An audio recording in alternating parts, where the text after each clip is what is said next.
Hello friends, नमस्कार।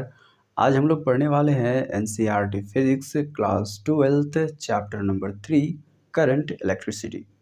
किताब खोलते ही हमें एक इक्वेशन मिलता है I is equal to Q by T. यह एक इक्वेशन है जो करंट को डिफाइंड करता है। यहाँ पे कुछ पैरामीटर्स है, हम इसको क्लियर कर लेते हैं। आई यहाँ पे करंट है, क्यू चार्ज है और टी टाइम है। तो क्यू एक चार्ज है और चार्ज का एसआई यूनिट होता है कूलम एंड टाइम का एसआई यूनिट होता है सेकेंड। तो करंट का जो एसआई यूनिट होगा वो होगा कूलम पर सेकेंड। बट यहाँ पर एक ट्विस्ट है कि एक एम्पियर नाम के साइंटिस्ट ने करंट का खोज किया था, इसीलिए यहाँ पे कूलम पर सेकेंड को एम्पियर बोला गया है। देन कंफ्यूज नहीं होना है अगर एम्पियर की जगह पे कूलम पर सेकेंड आ जाए तो। अब यहाँ पे हम थोड़ा सा इसे डिफाइन कर लेते हैं। बेसिकली जब हम करंट को पढ़ते हैं तो हमारे पास करंट का एक बेसिक डिफिनीशन आता है। क्या होता है वो? तो वो होता है current is equal to flow of electron, यानी कि फ्लो ऑफ इलेक्ट्रॉन। इसका मतलब ये है कि जब इलेक्ट्रॉन्स फ्लो करने लगेगा तब वह करंट कहलाएगा, तब हमारा करंट बनेगा। दैट्स मीन्स कि हमारे पास एक एटम है, सपोज दैट ये हमारा एटम है और इस एटम के आउटर मोस्ट ऑर्बिट में इलेक्ट्रॉन्स है। हम यहाँ पे एक ही इलेक्ट्रॉन्स मान रहे हैं। अब ये इलेक्ट्रॉन्स अपनी जगह पे है, तो ये अभी कोई हरकत नहीं कर रहा है इलेक्ट्रॉन्स, तो अभी हमारे पास कोई करंट नहीं है। लेकिन जब यह इलेक्ट्रॉन्स अपने आउटर मोस्ट ऑर्बिट को छोड़कर बाहर निकलेगा, यानी कि मूव करेगा या फिर कह सकते हैं फ्लो करने लगेगा, तब हमारा करंट बनने लगेगा, तब हम इसे करंट कहेंगे। तो जब यह इलेक्ट्रॉन फ्लो करने लगेगा तो हम इसे करंट कहते हैं। आइए अब हम इसके स्टैंडर्ड डेफिनेशन को जानते हैं। तो स्टैंडर्ड डेफिनेशन में हम लिख सकते हैं current is equal to net amount of flow of electron, flow of electrons per unit time. अब हमारे पास यहाँ पर दो नया सेंटेंस जुड़ा है, नेट अमाउंट ऑफ एंड पर यूनिट टाइम। अब इसका कहने का मतलब ये है कि हमारे पास अगर कंडक्टर है, सपोज दैट कि यह एक कंडक्टर है, तो इस कंडक्टर के अंदर बहुत सारे एटम्स होंगे और वहाँ से इलेक्ट्रॉन्स को मूव करना होगा। तो जब सभी एटम्स में से इलेक्ट्रॉन्स मूव करेंगे तब हम कहेंगे net amount of flow of electrons. अब पर यूनिट टाइम ये कहता है कि एक पर्टिकुलर टाइम में बताना है कि कितना इलेक्ट्रॉन्स फ्लो कर रहा है। अगर सपोज दैट कि हमारे पास 1 सेकेंड हो और 5 इलेक्ट्रॉन्स फ्लो कर रहा हो, तो हम वहाँ पे कह सकते हैं कि 5 इलेक्ट्रॉन्स पर सेकेंड मूव कर रहा है और वही हमारा करंट हो जाएगा।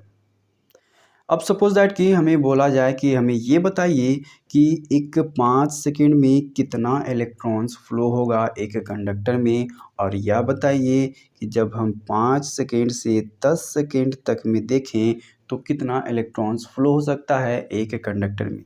यहाँ पे हमारे पास दो टाइम है, एक फिक्स्ड टाइम है जो कि है 5 सेकेंड, जो पूछा जा रहा है कि 5 सेकेंड में कितना इलेक्ट्रॉन्स फ्लो होगा। दूसरा टाइम है जिसमें हमें यह पूछा जा रहा है कि 5 सेकेंड से 10 सेकेंड तक में कितना इलेक्ट्रॉन्स फ्लो होगा। तो जब हमारे पास फिक्स्ड टाइम के लिए पूछा जाएगा कि कितना इलेक्ट्रॉन्स फ्लो होगा, तब हम वैसे करंट को इंस्टेंटेनियस करंट कहेंगे। और जब 5 सेकेंड से 10 सेकेंड तक में फ्लो ऑफ इलेक्ट्रॉन पूछा जाएगा तब हम उसे एवरेज करंट कहेंगे। हम इसे एवरेज करंट इसीलिए कहेंगे कि सपोज दैट हमारे पास 2 है, 4 है, 8 है एंड 10 है।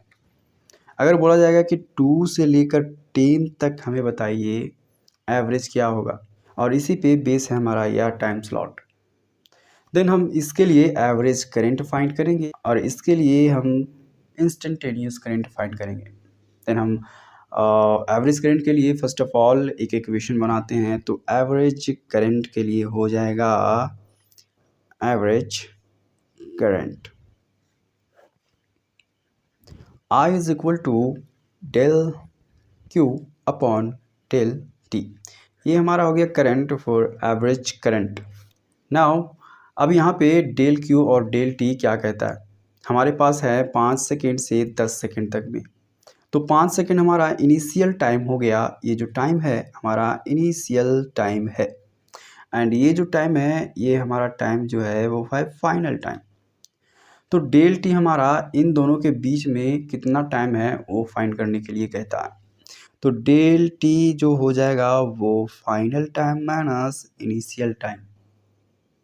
तो यहाँ के लिए हो जाएगा 10 minus 5 is equal to 5। Again जो हमारा डेल क्यू बोल रहा है वो net amount of flow of electrons in final stage and net amount of flow of electrons in initial stage. तो इसके लिए हो जाएगा Q F and minus Q I. तो ये हमारा एवरेज करंट निकालने का एक तरीका है। अब हम चलते हैं इंस्टेंटेनियस करंट पर। Instantaneous current,